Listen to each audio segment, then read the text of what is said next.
Domaine des Trois Colonnes Angervilliers.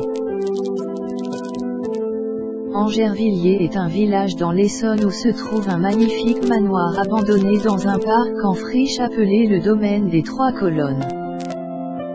Situé juste à côté de la mairie dont les locaux sont installés dans une des anciennes dépendances du château. L'ancien bâtiment de l'orangerie. Ce domaine représente la seule chose à voir dans cette commune. Une parcelle de 50 hectares de patrimoine désaffecté. Depuis maintenant une dizaine d'années. Construit au début du XX siècle, le manoir de style anglo-normand résiste malgré tout aux épreuves du temps. Dans le domaine, c'est le seul endroit encore visitable, les autres bâtiments abandonnés, comme le château Rose construit en 1815, sont complètement délabrés.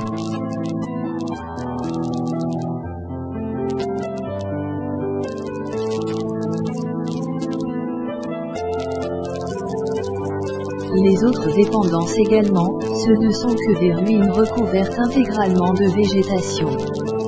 Le manoir est composé de 3 étages et comprenait à l'époque une quinzaine de chambres. Sans quelques recherches historiques sur le lieu, il est vrai qu'il est dur d'imaginer la richesse d'autrefois que pouvait constituer ce lieu.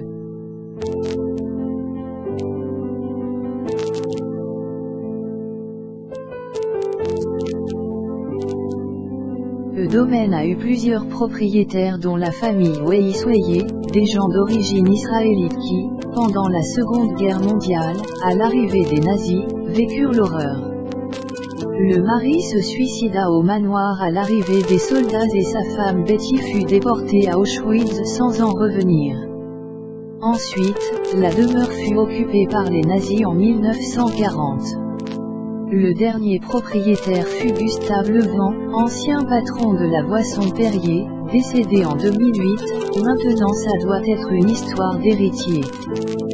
Dans le cimetière du village se trouve une tombe en rapport au domaine des Trois Colonnes, la tombe des époux Tapine.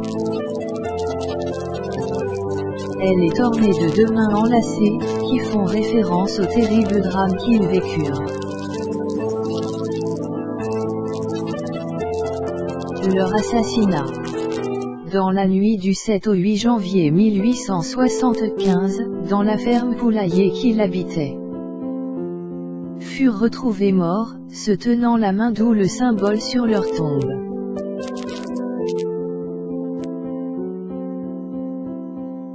Dans le parc se trouvent 3 colonnes de style gréco-romain installées au milieu d'un étang, d'où son surnom.